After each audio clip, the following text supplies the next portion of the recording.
Nürburgring, a sacred place for all sports cars. It was there last fall where the latest Lancer Evolution underwent its final test before its debut. Unfortunately, Mitsubishi is not competing in WRC this year, but has announced its return in 2004. For the Evo, which has high expectations for success on the motorsports scene, testing at Nürburgring is vital. And the R&D team was able to compile sufficient data and get feedback from the testing. The evolution of the super weapon from Japan continues. We welcome you to the top four-wheel drive face-off. The Evo strikes back.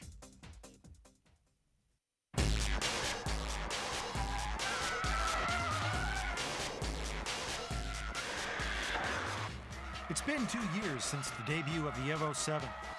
Nakaya is testing the new Evo on the winding road. All the instruments are well built, and I'm able to control the car just the way I like it.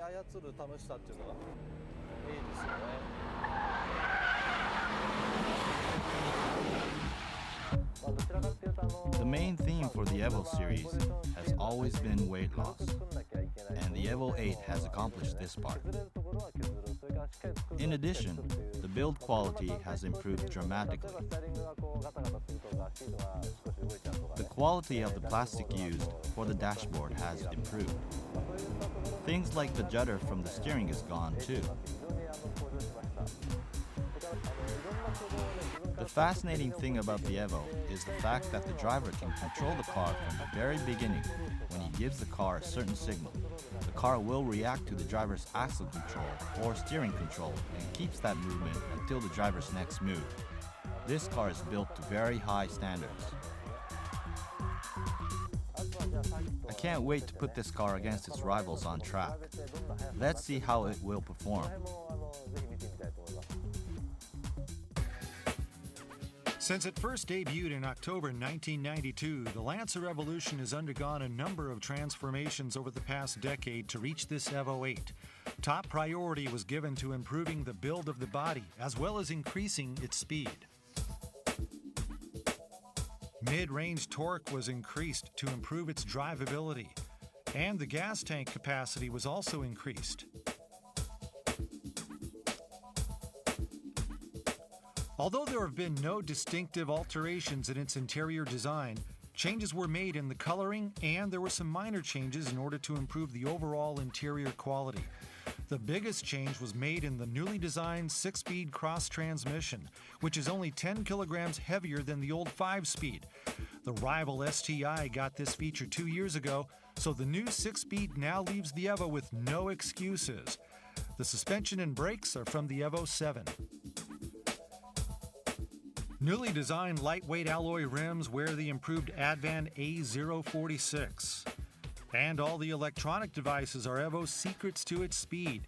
In addition to the ACD, which is used in various motorsports fields, the new Super AYC and Sport ABS complete the Evo's new weapons in its arsenal.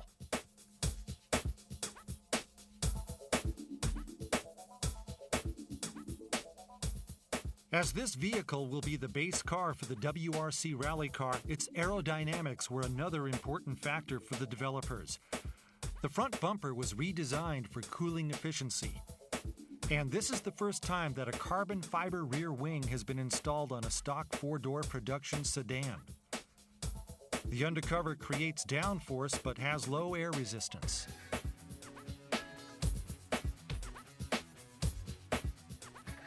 The Evo has evolved through the decade from a base car for a competitive rally car or racing car to the new Evo 8, a high-performance 4-door sports sedan.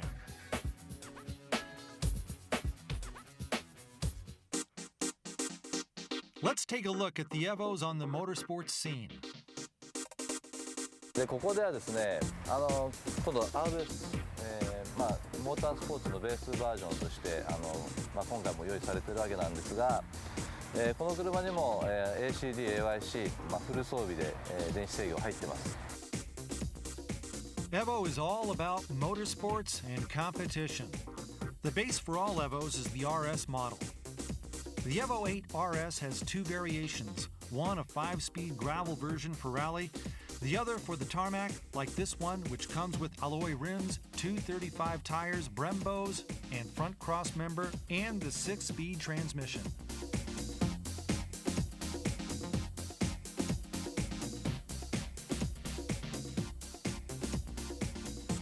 で実は僕らは昨年から木下君とコンビ組んでプーマランサーで、AC で AYC 使って、レースシーン走ったわけですけどフル装備でねやりましたね、早かったよね。そうですね、特に電子制御のおかげもあって全部コースレコードほとんどポールポジションでしただしね。それからヌタハラさん、昨年はどうだったんですか？昨年はですね、チャンピオンも取りまして、で、全日本ラリーダートとターマックと2種類仕様を用意しなきゃいけないですね。セッティングを変えて、セッティングをこう変えながら、でターマックグラベルとか交互に来たりもするんで、そういう中でもセッティングちょっと苦労しながらやってたんで。これはAYC は入ってないです。 AYC は入ってないです。 AC でのみで ACD のみでやってるんですよね、だからその辺 AYC お嫌いですか？いや、もう嫌いなわけじゃないですけど、あとね、プーマ号の活躍見て、やっぱ AYC いいのかなって思ってたんですけど、あんなにいいんだからね、ぜひつけない手はないですよね。今年はだからスーパー AYC になってさらにトルク動力アップして、もう少しその低ミューのところでも、実際僕ら雨の中でもかなりいいんですけど、またダートとかね、砂利道とかになると状況違うのかもしれませんけど、ターマックラリーはね使いたいなと思ったんですけど、結構こうインカットして泥出るんですよ、で片輪がターマック舗装の上、片輪砂利の上とか、そういうシチュエーション結構多いんで、それはどうかなっていうのはちょっとね。むしろ作った人に言わせるとそういうのは得意だと。そうなんですか。スプリットミューはいいって言い切ってますので、今日はプーマランさんにも乗っていただいて、それ嬉しいですね。いろいろちょっと調べてみましょう。The Puma Lancer in the 2002 Super Taikyu Series won 4 races, which was best in its class, but unfortunately lost the championship. The Puma racing car has also evolved in line with the Evolution 8, so it too is armed with the 6-speed transmission and Super AYC. The new tranny adds only 10 kilograms, and the cooling efficiency and endurance have been greatly improved. Although this new Puma Lancer has not completed its testing, the Test and Service Division, which is in charge of developing this car, says the results so far are pretty good. The Puma Evo already had the power and potential to outrace even the Skyline GTR, which is in the upper class of the Super Taikyu series, so no doubt this can be a championship machine this year.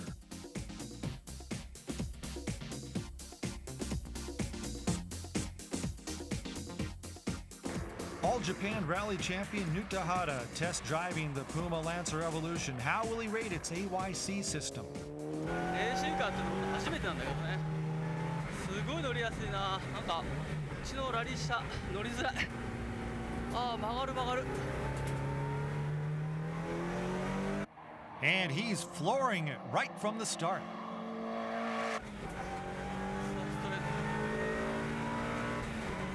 パワー的にはそうだな、角番号とそんな変わらないけど、すごいフロントの打がしっかり効くし、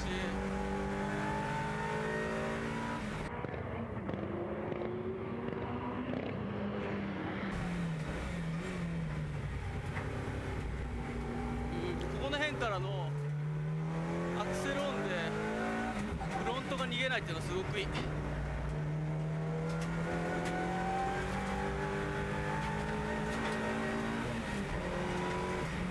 ラリー車だとフロント逃げていくかな。ここからラリー車だとフロントが逃げるのがぐーっと回り込んでいく感じがすごいね。With almost no experience on this track, he's pushing it as if he were a race driver. やっぱりこの AYC っていうのがすごい効いてるな。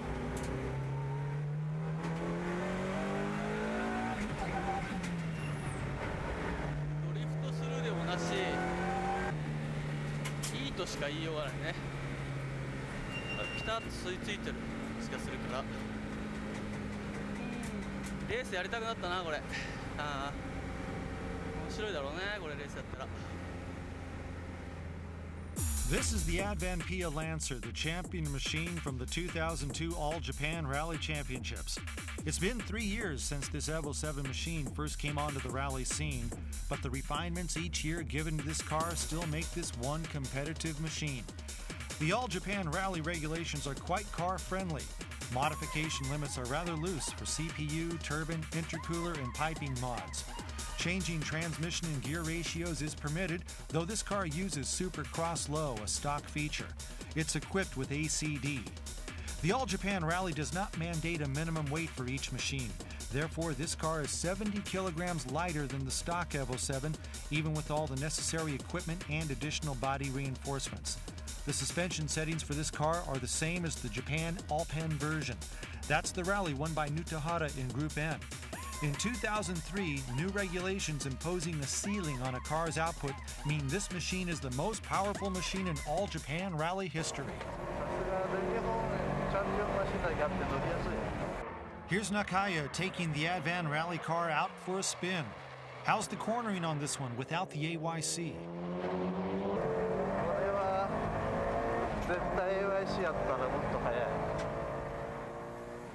The indicator shows that this car is in the gravel mode, but the setting is not stock, but customized specially for Nutahara and set for the tarmac.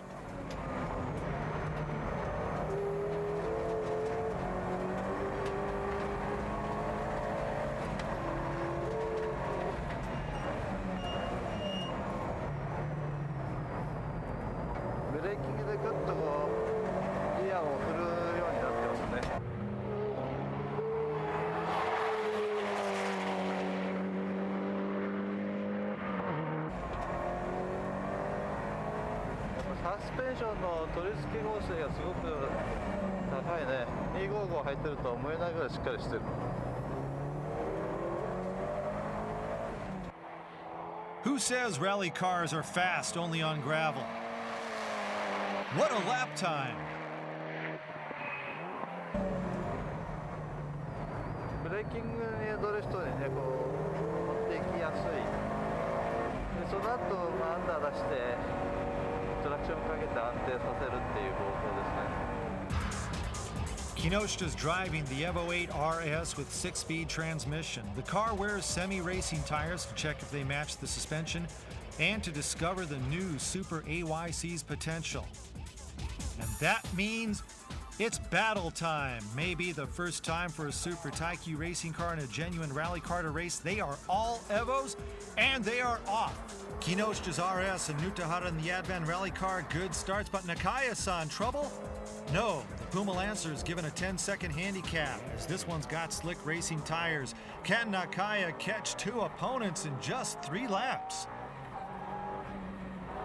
The RS and Advan car is already at the first hairpin. It's Nutahara's first time on a racing track. Is he okay out there? ここで抜けばいいんだろうな。ラリーでも抜くっちゅうのはないからな。難しいな。 But your driving looks pretty good, Nutahara-san. よ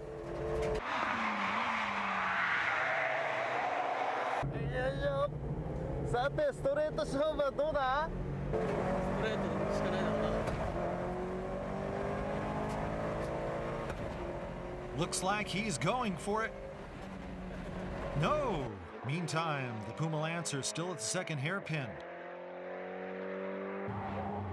Nutahara's Advan hesitating at the final corner. When will he try to overtake Kinoshita's RS? ブレーキングで少し ACD が強いね。ブレーキアンダーになってる。抜けないな、抜きたいけど。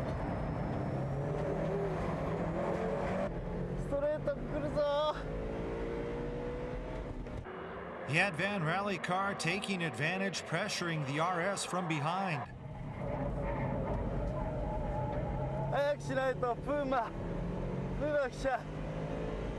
The RS struggling. And no sweat for the Advan Evo, but the Puma Lancer closing the gap. 抜きたいけど抜けない。抜きどころがないな。 Maybe because he doesn't have AYC? The Advan Evo looks like it's getting more understeer than the stock RS.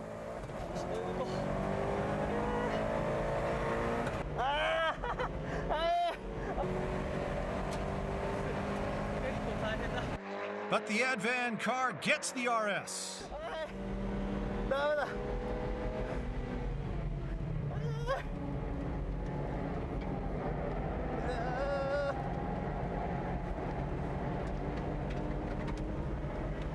でも AYC があったらええぞ。 Final corner, and look at the stability of the racing car.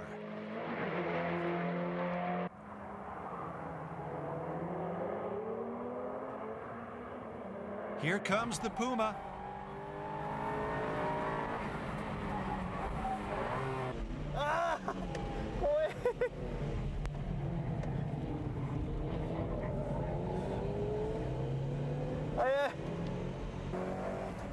Can the Advan rally car outrun him?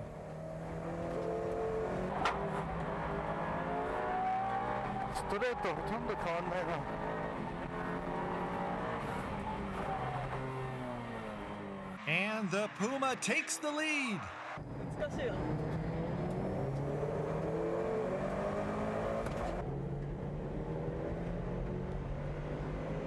やっぱりコンペティションには負けるか。すごい乗ってると速く感じるんだけどね。何が怖いって最初から怖いな。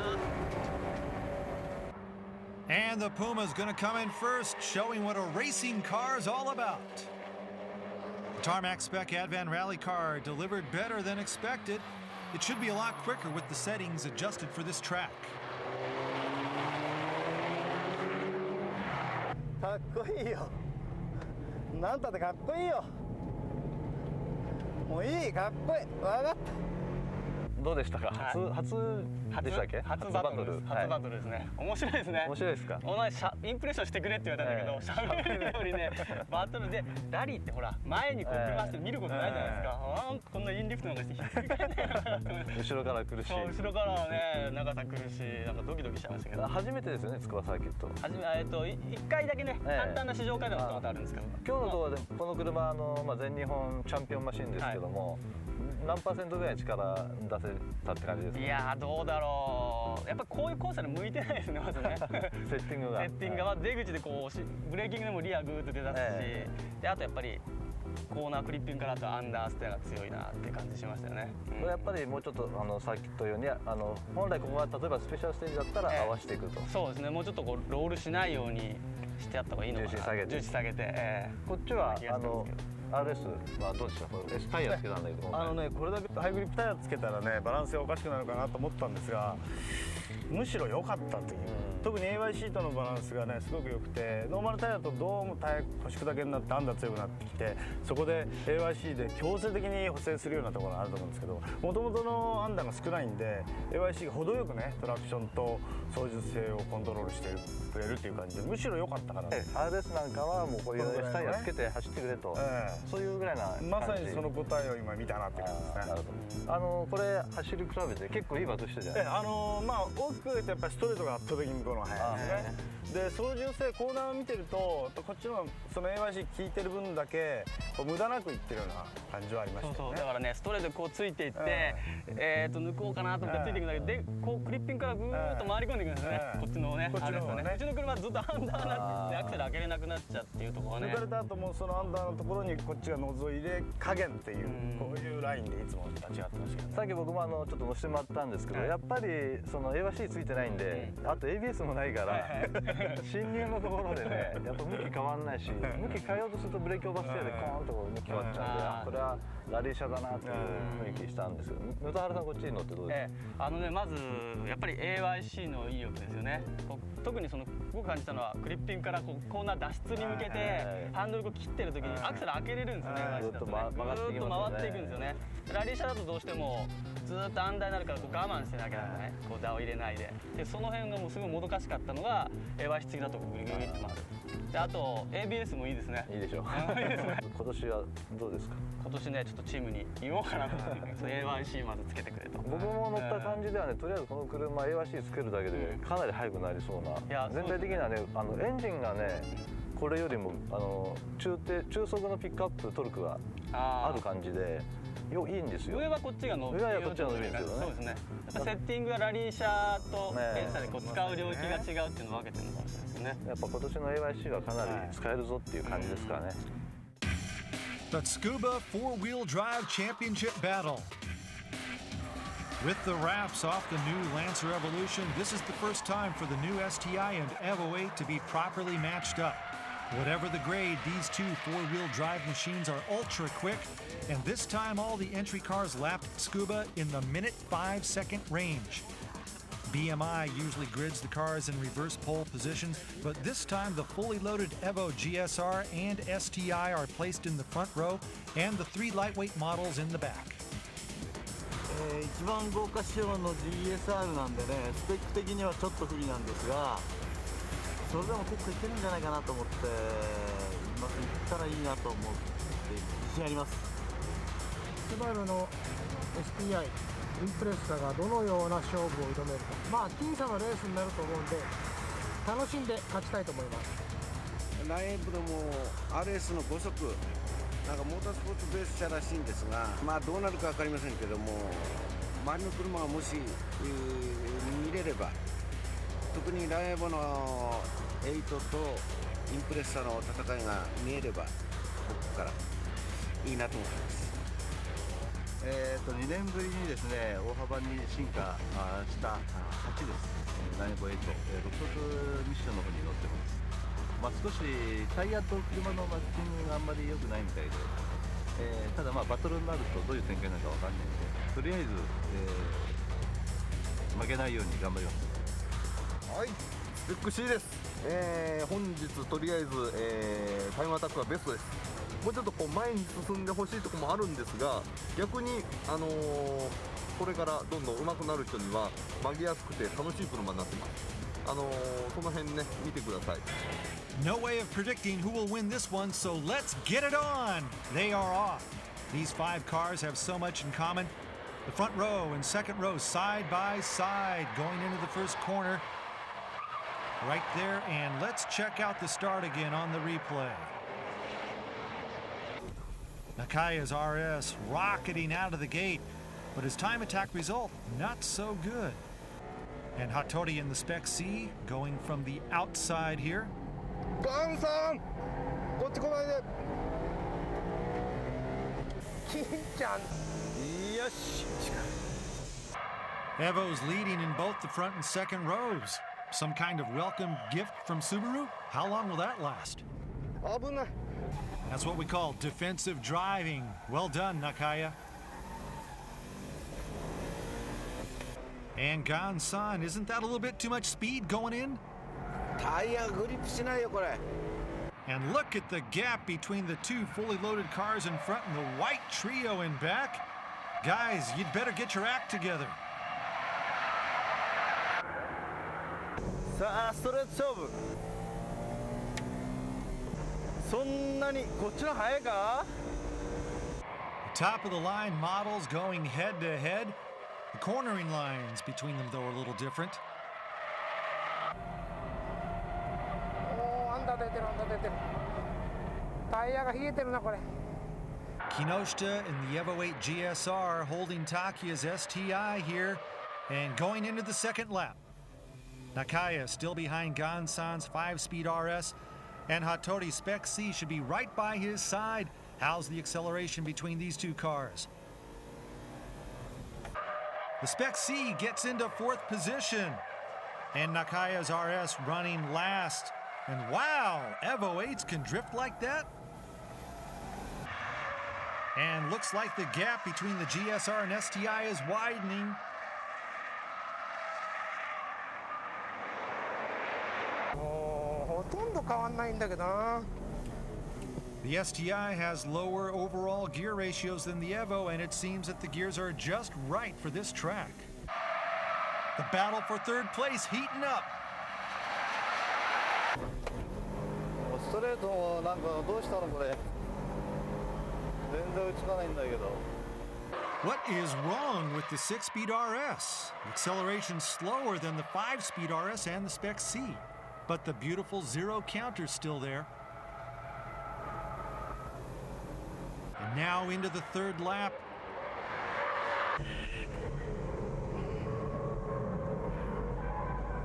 出でドーンとアクセルを踏み込むと ACD と YC がうまく作動してくれる。服部が後ろ来てる。 And while Kinoshita's cruising along in his GSR, it's pretty competitive in the second group.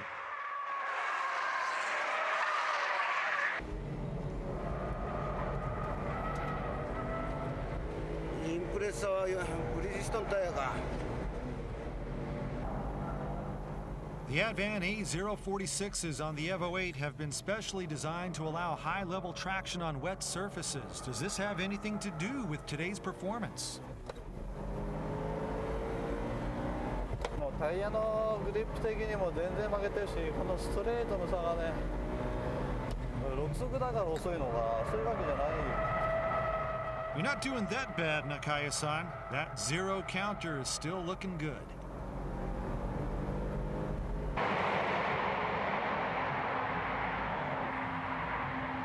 インフィールドはね、間違いなくこっちの方が小さく曲がってるし、ブレーキもいけてる。まあ前の車は5速仕様だからちょっと大変そうだけど。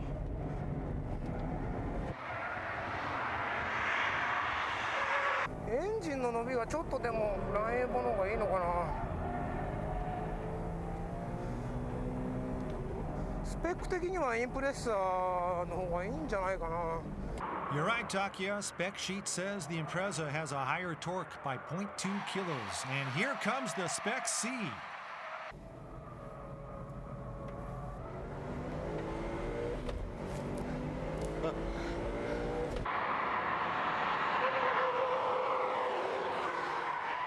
Is it going to be Gansan's RS or Hattori Spec C?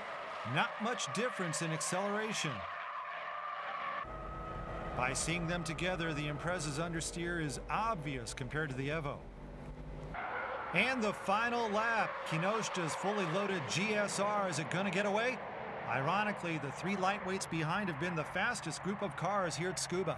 とにかくコーナーで進入でうまく姿勢を整えると。そこからはもうアクセル全開。アンダーが出たらハンドルを切ればいい。それでトラクションと旋回のバランスを見事に取ってくれる。これは楽。しかも速い。 The Evo GSR with lap times in the minute 5-second range except for the second lap. The STI lapped at a minute 5 twice and at a minute 6 twice, so the Evo ran more consistent sprints. ここの裏のストレートがちょっとランエボの方がいいのかなって感じだな。 And Kinoshita is gonna win this in his GSR.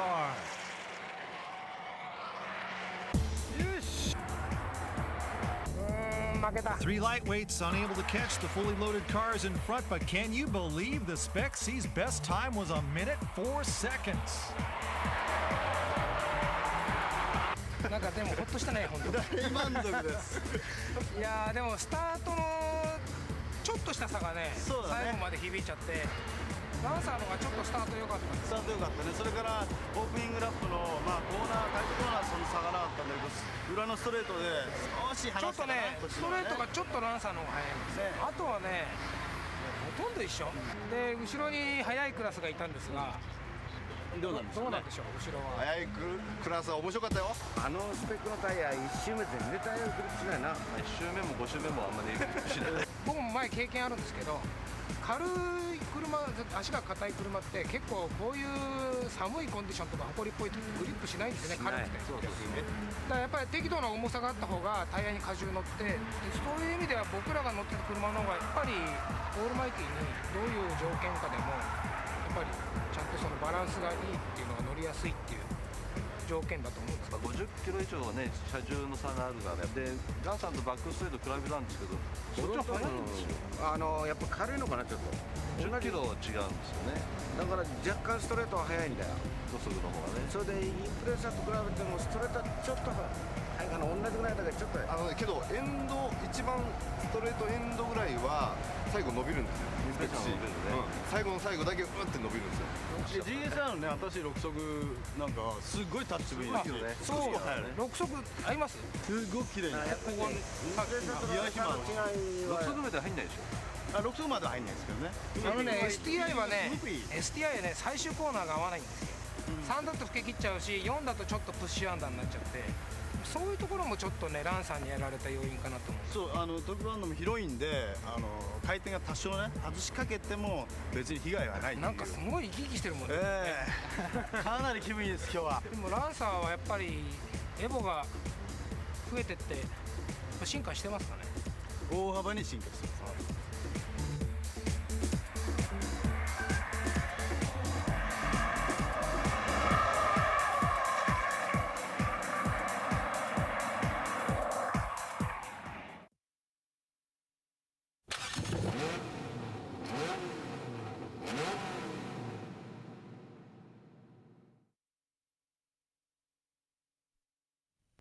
First time for overseas viewers, My Car Challenge, a chance for the bold and brave to challenge your favorite BMI reviewer in a time trial battle with your own ride, but only if you're fast enough to survive the preliminary rounds. It takes place on your turf, your local circuit. You go first, the BMI reviewer second, using your car for the first time. So who's up for the challenge? はい、やってまいりました。ホットバージョンマイチャレ。僕の嫌いなコース戦です。前回は土屋武史君が負けたということでやってまいりました。お前も負けたら坊主だな。いややめましょうよそれも。さあ、川崎秀英が武史と同じようにまた読者に負けてしまうのか。この辺が楽しみですね。負けそうで負けない僕。行ってみましょう。はい。それでは行ってみたいと思います。My Car Challenge gal is Miyoko Inagaki. How about her specs? This time the challenger has chosen the Tsukuba Course 1000, a technical track where mid to low speed corners are the key to having a good time trial. A total of 29 entries gathered for the preliminary rounds, and all of them were very quick. But here are the two finalists.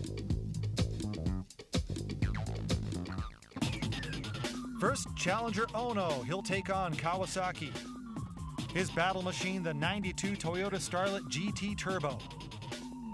勝つつもりで来たんで負けは考えられないですね。満々です。なんで川崎さんを選んだんですか？ミラージュインカップの97年のチャンピオンってことでライトウェイトの FF の達人かなと思いまして倒しがいがあるなと思いまして。My Car Challenge Ono versus Kawasaki on the Tsukuba Course 1000. じゃあ暴れてきますんでよろしくお願いします。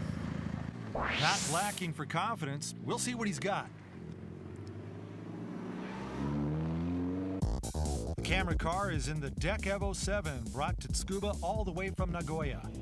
6 degrees on this day, the temperature a bit cold for Ono's semi-racing tires, so he gave him 6 laps to warm up and attack.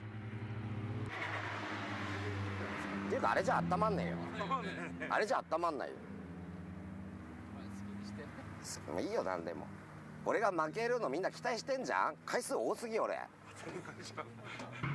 Going that slow won't warm up the tires. Gotta go faster, move the weight side to side.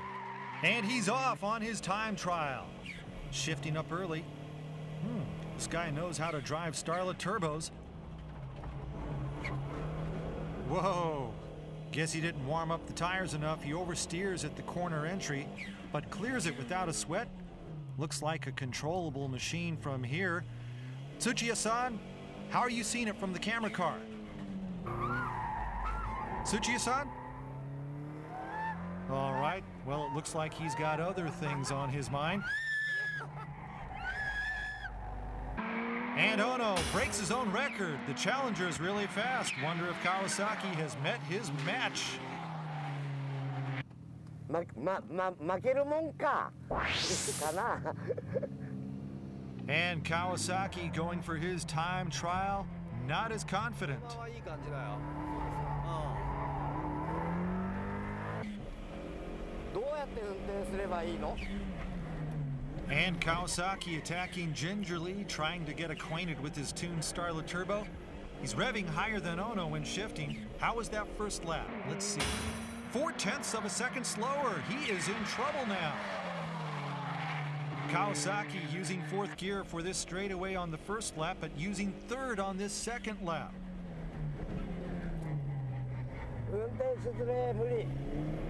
Looks like his elbow's hitting the seat. He's really in a bind right now.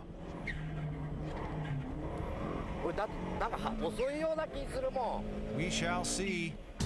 And he wins it by 4/10 of a second for the former Mirage Cup champ. とても猿とは思えない。ありがとうございます。だから全体的な部分で言えば大野君は悪くはないんだよね。そのスターレットのセッティングもそこそこ決まってるし、ただそのブレーキもちょっと長いかなっていう。川崎に比べるとちょっとブレーキングの距離が長いかな。川崎の方が短くてちゃんと落としてスーっていう 1,2 キロコーナリングの進入速度もシュエの方が速いかな。だからそういうコンマ3秒だね。Time difference caused by Ono's bad habit of heel and toeing, where there was no need to shift down. The young fella should have used more foot braking to briefly adjust the cornering speed. Compared with Kawasaki, he was slower on the first corner, and on the third corner he entered with too much speed, causing some understeer as a result. These minor mistakes caused him to lose the challenge by just 4/10 of a second.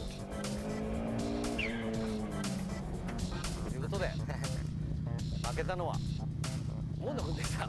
大野君でした。たけし見てる？たけし勉強しなさい。期待裏切ってごめんね。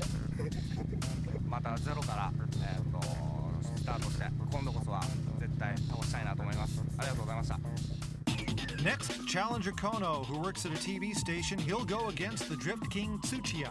His battle machine, a lightly tuned RX-7. どうして土屋さんを選んだんですか？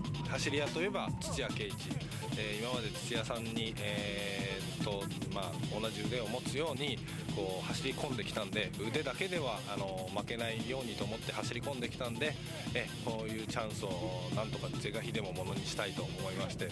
今日は勝てそうですか？はい、負けると、コンマ5秒以上ちょっと負けると、坊主にすると応募用紙に書いてきたんで、コンマ5秒以内では、負けたいと思ってます。あれですね。じゃあもし河野さんが負けたら私がやっちゃいます。My Car Challenge Kono versus Tsuchiya on the Tsukuba Course 1000.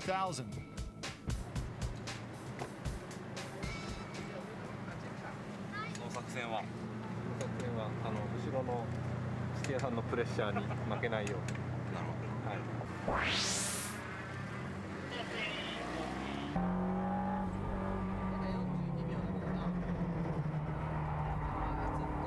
ダメですね。突っ込みすぎですね。ブレーキ残すからケツが出ちゃう。そうですね。もうちょっとアンダーっぽく入らなきゃダメで。そうですね。ここはうまい。ここはうまいですね。ここはいいから。It's easy to lose control of the RX-7 as the car is just a little touchy, but Kono seems to be driving it smoothly after the mistake he made going into the first corner. Whoa! Some massive understeer at the final corner. Is Tsuchiya's Evo pressuring him from behind? 全然ダメだなこれ。ダメだ。全然イメージ通りに走れてない。土屋さん楽勝です。かわいそうだけどコンマ5秒どころじゃないと思います。かわいそうだけど通報かな。みよみよの餌食。餌食ですよ。うまいんだけど焦りすぎ河野君は。落ち着いて走ればもうちょっと出るのにね。はい、参ります。じゃあ行ってみようかな。Will Tsuchiya beat him by more than half a second? A shaved head hangs in the balance. And now the Drift King going on the attack. Wow, major understeer. What's wrong with Tsuchiya here? He's supposed to be great at driving RX-7s. アンダー出ちゃった。No matter, the Drift King beats the challenger's time on the first lap. He is a pro after all, but he's still pushing the RX-7 with less understeer. He wants Ono scalped. This is Drift King style, changing his driving style by creating a little oversteer, controlling the car by braking drift, but ooh. He manages to hold in the understeer, but unable to improve his time. Kono keeps his hair. いや楽勝だなと思ったんだけど乗ってみたら無理アンダーで曲がんない頭が入んないねこの車ね、今後車のチューニングしてやっていったらいいのどういうことをやっていけばいいんですかね。全体的に全部遅いで乗ってみたらあ遅いもう車が遅いんだわその車の足がねセッティングがもうその遅い足だから河野君が遅いわけじゃないそういう感じだね。 The reason Tsuchiya couldn't make fast lap times is because of the suspension setting that's causing the big understeer. Recognizing the strong understeer on the first lap, he changed his driving style on the second lap, but the front grip setting couldn't take his cornering speed, so he lost valuable time.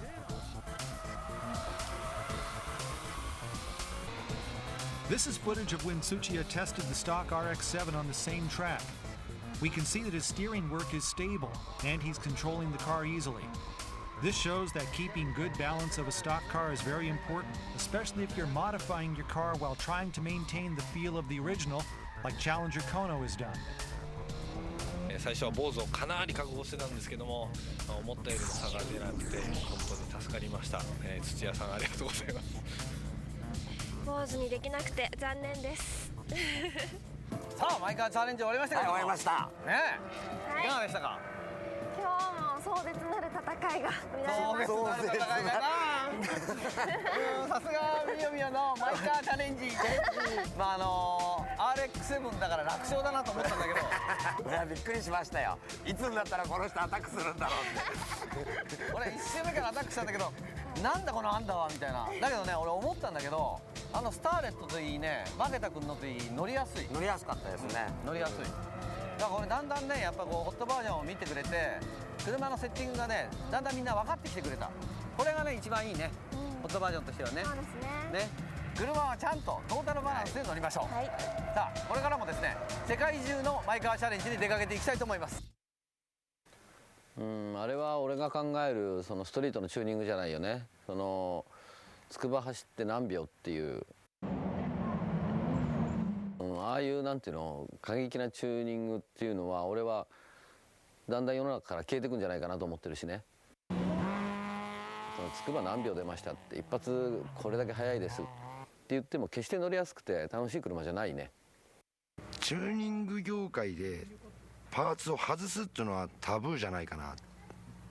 普段走れない車っていうのは私が考えるところではチューニングカーじゃない。でも普通のユーザーの人は速さよりも楽しさっていうのを求めてるような気がするのね。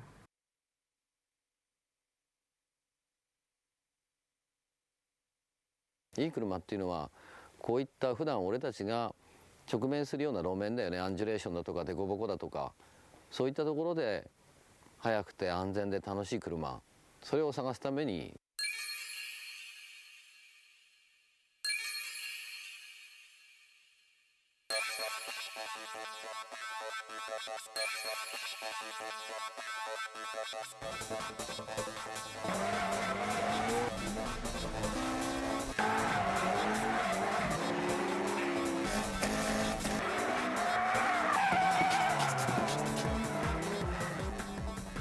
Harsh road conditions and tight corners with nowhere to hide, nowhere to escape. Unlike the mirror-smooth surface of racing tracks, the Touge doesn't cradle racing machines with all-out stiff suspensions. With its various road and weather conditions, the Touge is the ultimate stage, which can only be conquered by the best in street-tuned machines.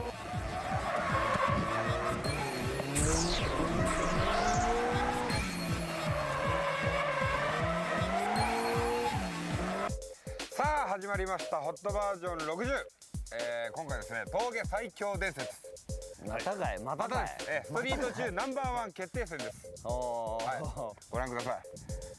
こんなにも多くのお客さんが集まっていただきました、はい、峠といえば、峠の魔王のしもべどうぞ見てみたいね見てみたいね。何ちゃんりなちゃんです。りなちゃん入りました、コギコギです。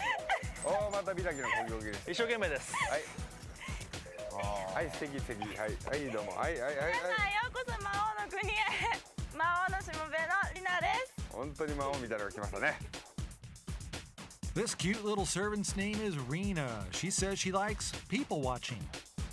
今回のレギュレーションを簡単に説明したいと思います、まずはタイヤからですタイヤ、はい、タイヤはストリートラジアルまあ当然だろうなタイヤはねストリートラジアルですね当然ですよやっぱり、やっぱりストリートということは雨も降れば雪も降るし峠でねセミシルとか使うことないですもんね、ないやっぱねサーキットはセミシルでもいいんだけど、やっぱねストリートはやっぱりストリートだよそうですよね、なんだよラジアルタイヤストリートタイヤですラジアルタイヤね、はい、俺もそう思うだけどやっぱね内装はついてる方がいいレーシングカーあんまりもレーシングカーっぽいんじゃなくて街乗りもちゃんとできるように内装もいるとついてないとねエアコンオーディオシートぐらいついてないとねそうですねいらないのいらないのラジコンとかもいるんですかラジコン今何て言うんですかエアコン There are 3 different classes of competition. The Toge 200 class, machines less than 200 horsepowers, the Toge 280 class, and the Toge Max class with no horsepower restrictions.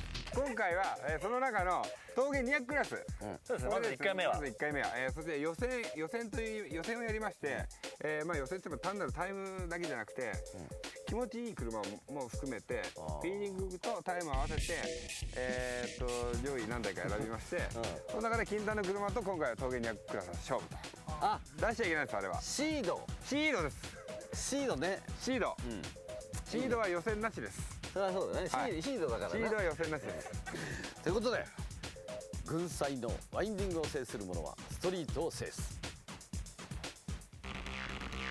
In this qualification round, all 3 drivers will test each car. Points will be given on how cars handle and feel rather than just on their speed.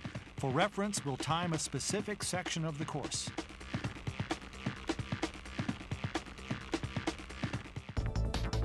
Making its debut on BMI, the Cappuccino.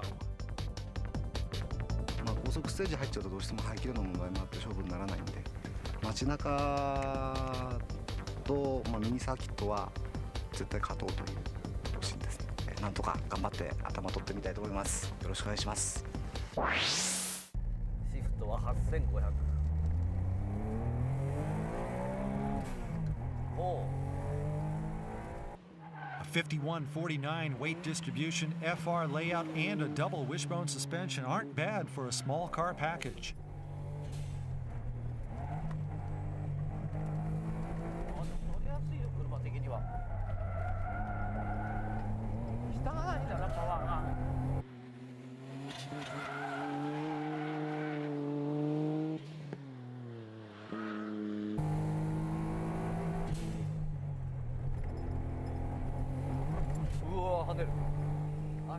Look at it hop!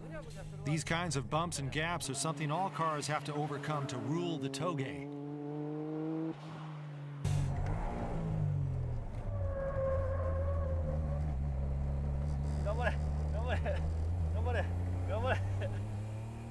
It does seem the car lacks uphill acceleration. Let's see how it does at mid speeds.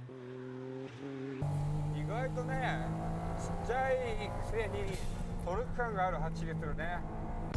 Entry number 2, a popular car on the Toge, the Honda City. 重量が軽いんでですね、あとはそのステージがやはり2足、3足、特に3足でも上の方でなくて下の方を対応するコースであればですね、可能性は十分に秘めていると思います。反応が悪いんだよね、ステアリングがね。飛んじゃうね、このギャップで。いやでも動きは軽くていいね。This car weighs only 690 kilos. The poor steering feel might be from the fact that it's been more than 10 years since the car went out of production. でも変なオーバーステアとかはなくて怖くはないね。ギャップには過敏に反応する。One of the fastest in the NA 1300 class on a track, but the suspension might be a bit too stiff here. 腕を磨くにはちょうどいい車なんだろうな。多分車両もそんな高くないし、このぐらい走れば十分だもんね、初めの頃は。From Yashio Factory is the 1.5-liter Vitz RS. そんなにパワーも必要ないと思うんで、もともとベースが軽いんで案外面白いのかなっていう、いけるかな。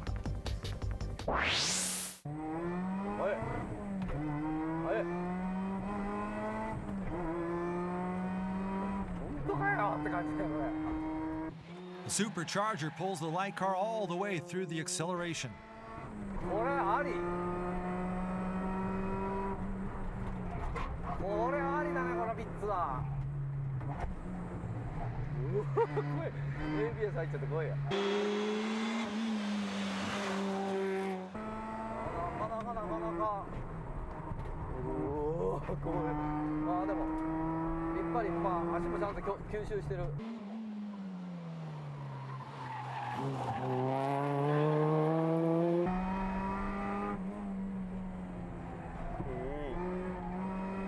構いいよ。面白いこれ。意外とこれさっきとちゃんと走らせても負けないんじゃないの？ Yep, Yashio's Okamoto-san takes this car out and harasses Sylvia's all night long. The Vitz seems to have a lot of potential. もうね、どっからでもね、トルクがあるから乗りやすいね。峠とかぴったりだね。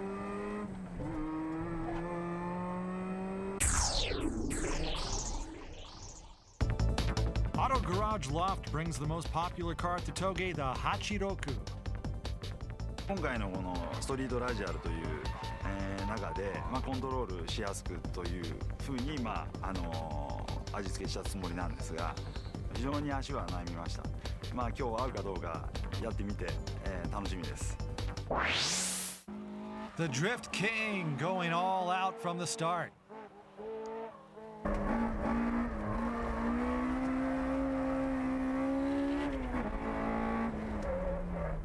いい感じいい感じ。Dory just can't get enough of the Hachiroku. But don't forget, you're supposed to be rating, not racing the car. 86らしくていい。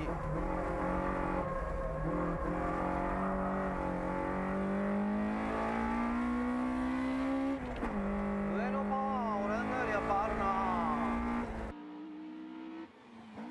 やっぱりバルに限るな。ちょっとオーバーだけどなこれ。Taking into account today's course, the Hachiroku was deliberately set up to show some roll. Maybe it was a bit too soft. Nothing like watching an FR car going through the corners.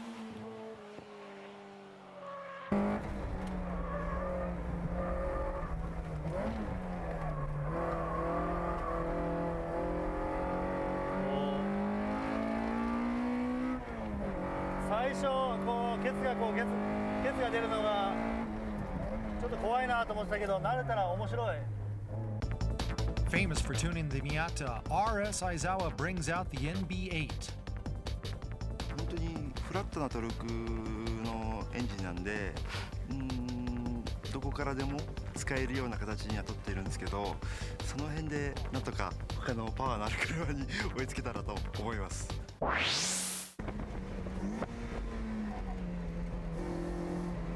おー、立派立派立派。ちょっとこの危なっかしいのがいいかな、ユノスは。ちょっと後ろが沈みすぎかな、ロールが大きいね。リアがフラフラフラフラって感じはあるね。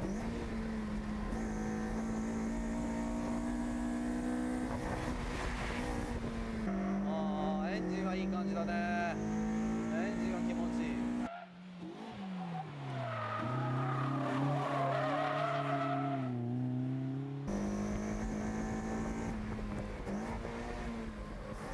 Since this car was actually designed for the Toge, it's having no problems with the gaps and the bumps.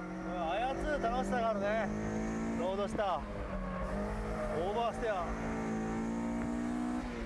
いやー、峠はこんな方が楽しいんじゃないかな。でもこれは面白い。ちょうどいいよ、足のバランスも。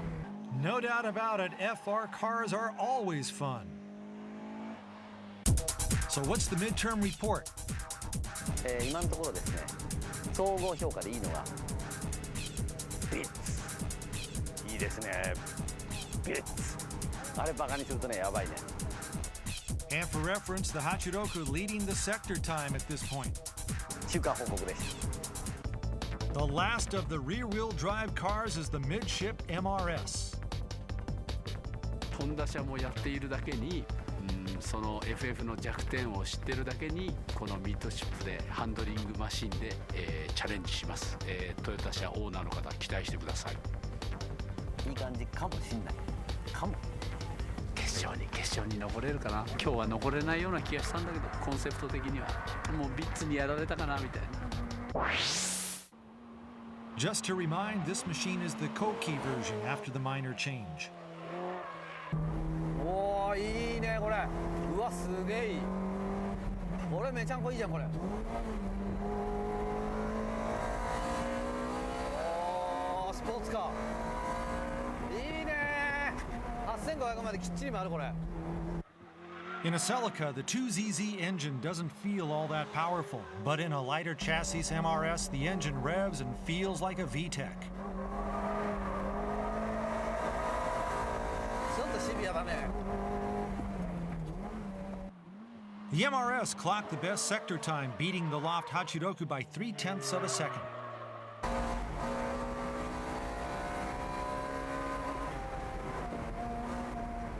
ちょっとは跳ねるけど、もうちょい収まりがよきゃいいんだけど、だけどこれは立派。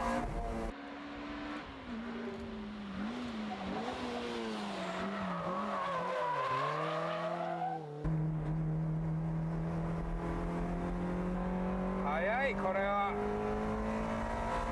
1800に乗せて書いてあるんだけど、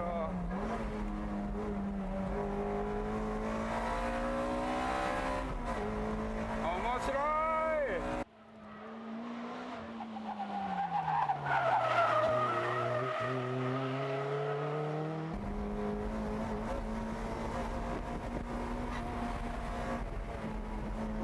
いやー、喋る余裕がない。The MRS is a difficult car to set up, but looks like the Technospirit people have done a very good job. First up from the front-wheel drive category is the Spoon EG6. まあ S タイヤじゃない横合成の少ないタイヤっていうのは、サスペンション十分動かして、ストロークで、コーナリングする。タイヤのラバーグリップにあんまり頼らずにサスペンショングリップを使う。まあ、そういうふうな設定にしてあります。アンジュレーションとかありますからね、そういうのを見てみたいと思います。あんまりそんなの見ないでね。い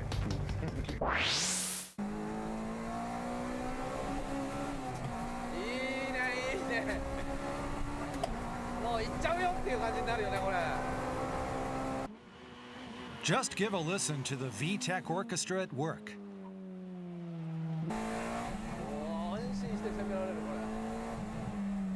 Looking from the steering angle, Tsuchiya might be losing some time through the clocked corners. Yep, that is true, just a bit slower than the MRS. S タイヤじゃないよね。足とタイヤのバランスがすげえいい。With the right setting, even front-wheel drive cars can be a pleasure to drive through corners.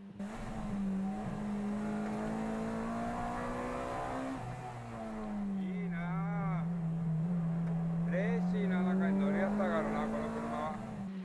We heard from Spoon's Ichishima-san that this EG6 is his favorite model among all the Civics. Amazing how a car more than 10 years old can run like this.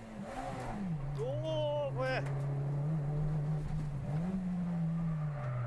ちょっと硬すぎてないかなこれは。おー、これ。All right, so unlike the other two, Taniguchi doesn't seem to be happy about the suspension setup on this car. The second front-wheel drive is the Phase Integra R. ブッシュ類も含めて、ダンパーの特性をきっちり出して、きっちり動くときは動く。でそうしますと、こういうアンジュレーションのきついところに持ってきてもしっかりと足が仕事をしてくれるように、作ってます。すげえな、足が動いてねえのかな。レーシングカーみたいなこれ。ないのけどいい。This car has gotten a lot of support from drivers on the track, so FaZe brought it in today with exactly the same settings. 足はちょっともう硬くて跳ねてるって感じだけど、ちょっと跳ねすぎかな。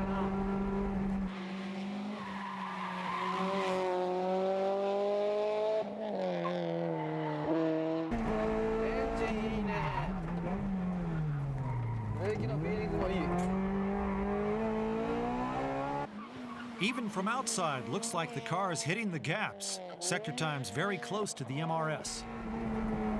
足がちょっと硬いな。エンジンは気持ちいいけどね。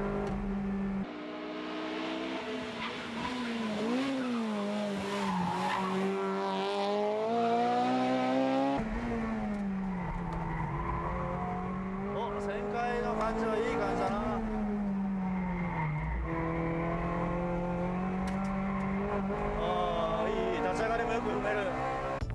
Last entry is the Celica, looking to hunt down the Integra R.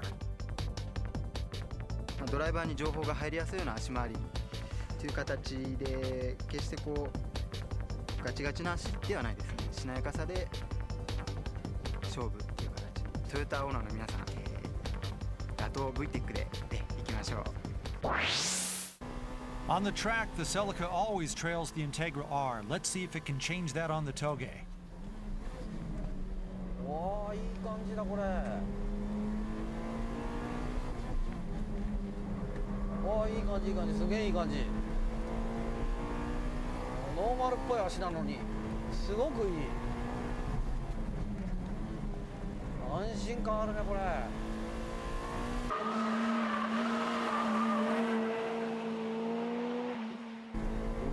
わー、粘るしいいグリップだし。う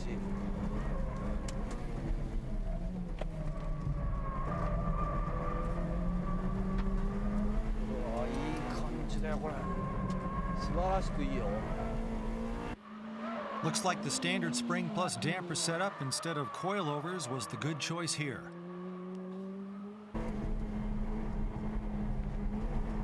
いい足だなこれ。柔らかいけどちょっとロール減らしたらもっといいねこれ。すんげえいい。びっくりこの足。 On bumpy roads, the standard setup with ample stroke room seems to be a great weapon. ちょっとここでノーズをもうちょっと曲げてほしい気もするけれども、まあでも安定志向といえば安定志向だな。 Time-wise, though, the car needs to improve. ここでタックインが出てほしい。ここはノーズが入んないな。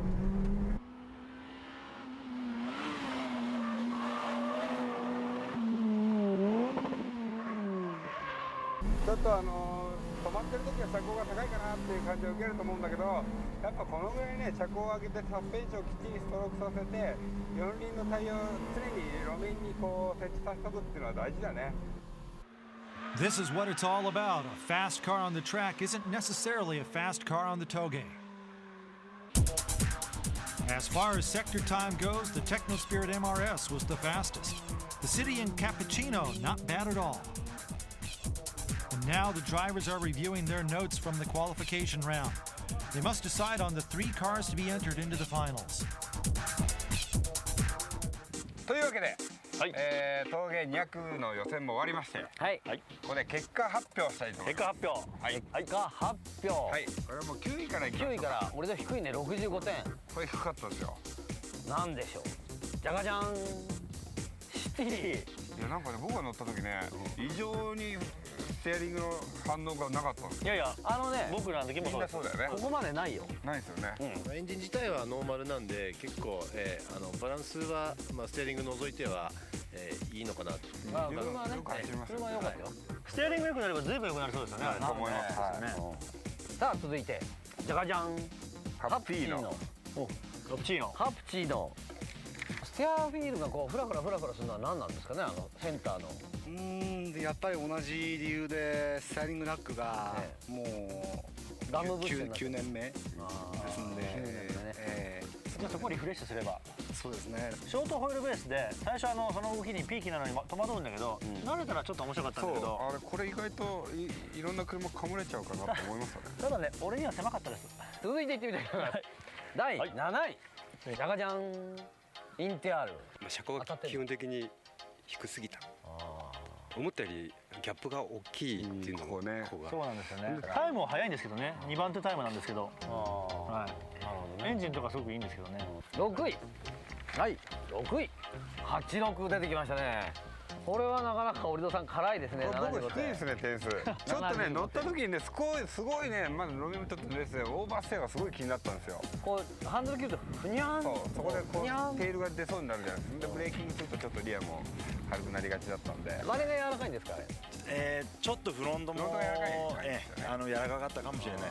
ギャップが大きいと思ったんで少し落としてきたんですけど、リアとフロントのバランスですよね。フロントがちょっと柔らかかった。フロントを軸にこうヒュッ。そうですね。ロードダイブでリアが飛んでる感じです。5位、セーリカ。谷口低いね、75点。辛いですね。僕ね、いいんですけど面白くないなと思って乗ってて。俺は走りがね、今日の中で一番いい。良かったですよね。すんげえ安定してる。その良さは車高にあり。あれ降りて見た瞬間ダメみたいな。そういうあれはありますよね。あの車高は一体何なんですか。車の方針。あれはまあ一応そういうどこでもどこでも走れるっていうか。じゃあ、この車の課題は車高ということですね。そう車高。車高下げるとあのフィーリングが出ないんです。4位、ロードスター。ロードスター。これね危ないんだけど点数高いんだよなみんな。ちょうど遊ぶにはいい。遊ぶのにすごいいいですよね。自分でこう峠をね遊んでるのがいいの。で誰か後ろに来て、お来た、よし巧みだ、やめようみたいな。でもロードスターって比較的そういうタイプの車じゃないですか。自分で乗って自分でフィーリングを楽しむ。なんか人とバトルするっていうよりも。すごいね、今からドリフト勉強しようとかね、なんかこう車の挙動をね勉強しようっていう車に最適かなと思いましたね。さあそれでは、いよいよベスト3です。ベスト3。なんでしょうか。第3位。はい。行ってみたいと思います。みんな点数高い。じゃがじゃん。高いですね。90、90、95、ヤシオファクトリーのビッツ。ビッツ第3位。ビッツ第3位。素晴らしいですね。高いねこれ。これはですね、コメントです。土屋さんはね、あり、OK、もらっても OK。こんなビッツがあったら世の中楽しい。楽しい。いいコメントですね。ありがとうございます、谷口さ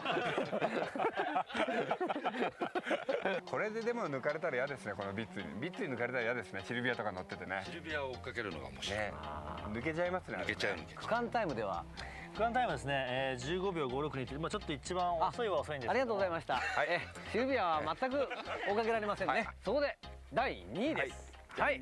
じゃがじゃん。おお、EG6。悪役イニシャル D 悪役出たね。悪役反則です。反則。この車レースじゃきっちり守ってるんですけどね。誰が呼んだの。言葉のルールはどうでもいいと。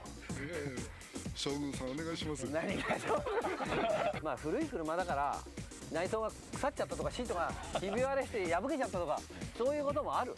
だからまあ古い車は許せるかなと。それだったら内装剥がしてきれいにした方がまだきれいに見えるかもしれない。気持ちいいですもんね。内装以外にはなんかないの。これ面白い。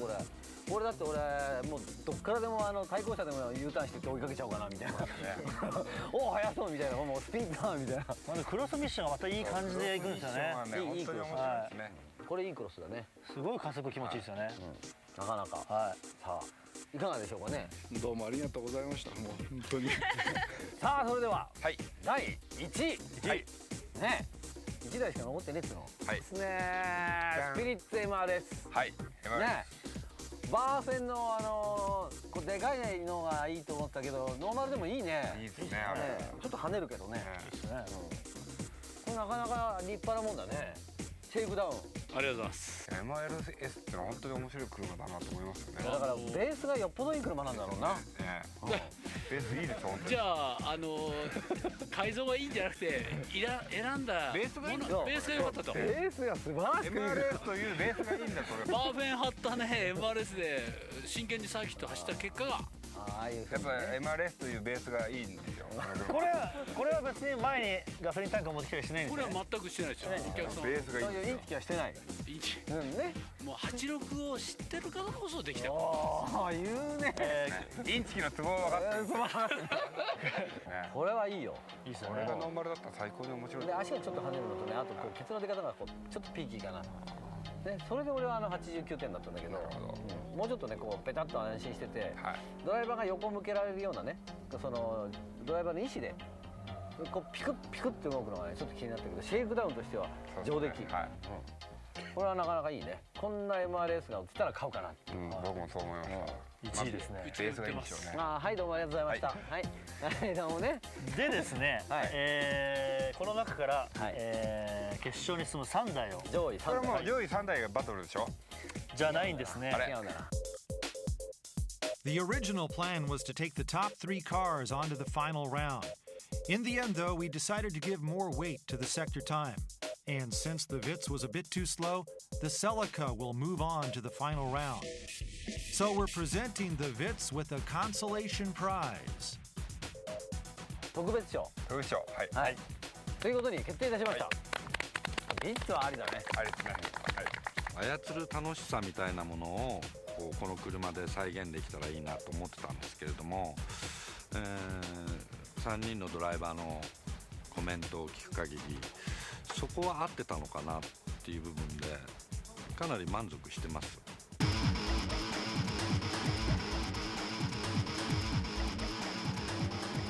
And here's the defending champion of the Toge 200 class, Tsuchiya's Monster Hachiroku. The finalists must beat the monster to reign supreme as the #1 street machine and let the Toge battle begin.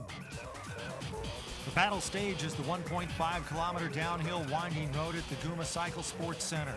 As usual, the battle will be done initial D style, downhill only.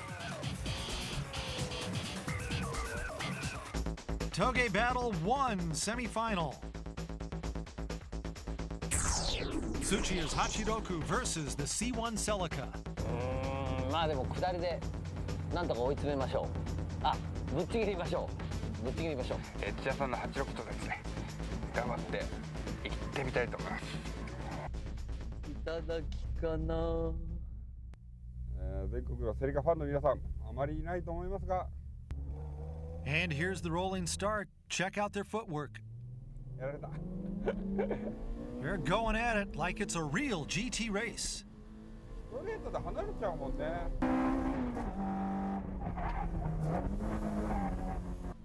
Tsuchiya taking off like a rocket at the start, but he's got difficulty with the corner entry braking, while the Celica's jumping in easy with ABS as it's cutting edge. But the Hachiroku's cornering speed seems faster.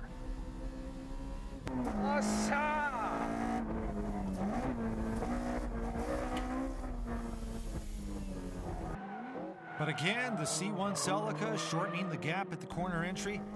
Let's see what happens through the following corners. Yes, Hachiroku's going faster through the corners. Wow! Blinded by the sunlight, Tsuchiya having no choice but to slow down. And since the slowdown was accidental, the Hachiroku credited with its lead, and it wins this battle. 眩しくて見えなかったよ。ぶっちぎり。コーナーの立ち上がりでやっぱちょっとずつ離れていくね。意外と頑張ってたんだけど、やっぱ86の早かった。ぶっちぎり。まあセリカには負けられないでしょやっぱり。Toge Battle 2 semifinal. The Spoon Civic versus the Spirit MRS. パワーのシビック対コーナリングの MRS でどうでしょうか。強敵 MRS ですけれどもね、なかなか MRS いいですよ。今回はじゃあ後追いで行ってみようかな。But he decides to start off up front. Dory got something up his sleeve. There he goes. A surprise attack. シビック対 MRS。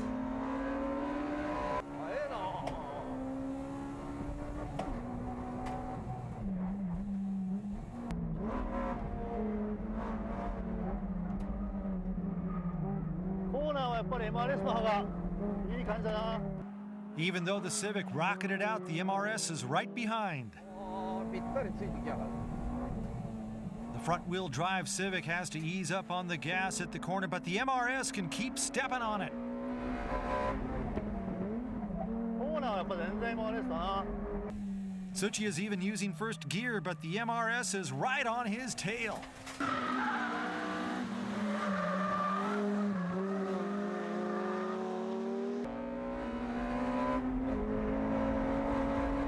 バランスがいいわやっぱ MRS は。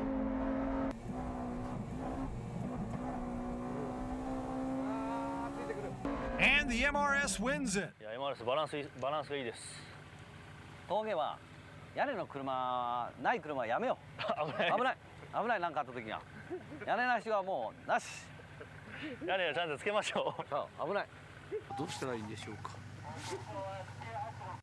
Toge Battle 3, the final. Tsuchiya's Hachiroku versus the Spirit MRS. 峠200決勝戦です。勝ったら私があなたのものよ。ねえな今回は。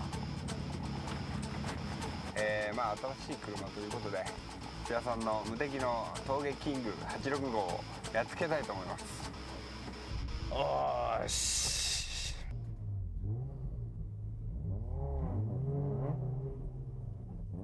And Orido, no problem, keeping up with Tsuchiya's getaway start, the MRS right behind the Hachiroku.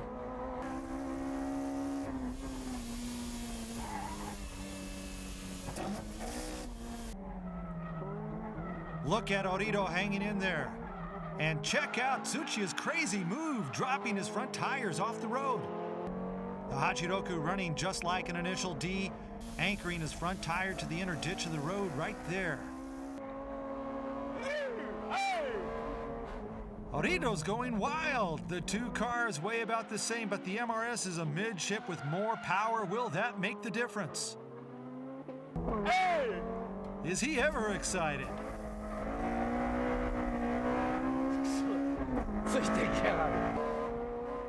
See how the two cars get through the next two corners here? The Hachiroku desperately trying to get away.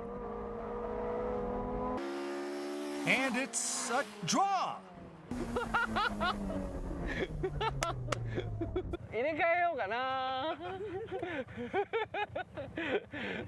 高速区間は離れるね。厳しいだろうけど86にはここ一発が相手もミスる。ああ怖っ。これあんまり心臓に良くないね。These battles require concentration under extreme pressure. Can Orido hold up? We'll see. Great start by Tsuchiya, sticking his nose to the inside, putting pressure on Orido's MRS. Orido dead serious now. The MRS overspeeds into the corners. He finally buckled under the pressure. And the rear tires of the MRS seem to be heating up, and because of that oversteering, getting stronger.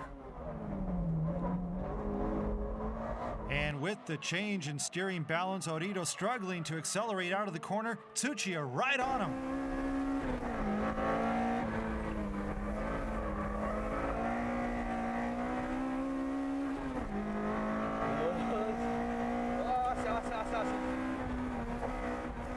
Tsuchiya's right foot pedal to the metal. It's over! Tsuchiya wins it.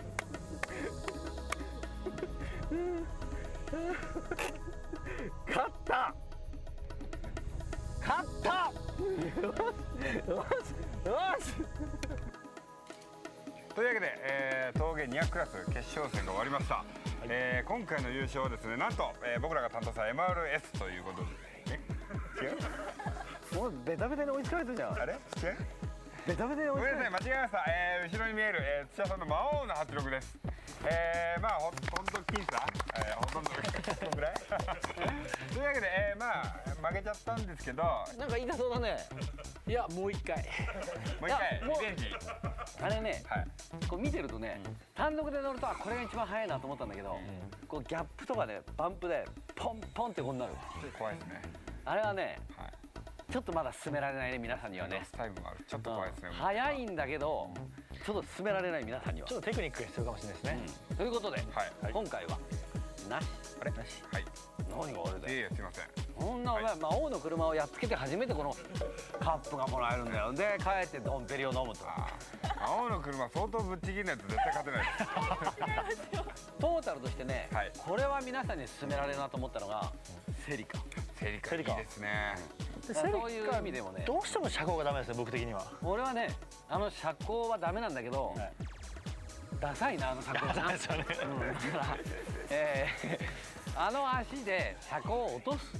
落とすとでもあの感じは出ないんでしょうね。その辺をじゃあ今後はうまくやってきてもらいましょう。ということで、ああいう車をですね、どんどんね、各ショップでは仕上げていってほしいなと思います。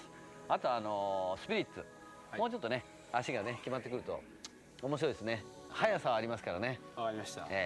バンプに耐えられる足回り。そうですね。魔王号をやっつける今一番近い車ですね。近いね。近いですね。あれ足決まったら絶対負けるね。負ける。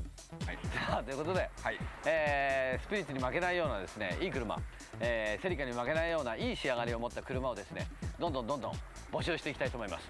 それではさようなら。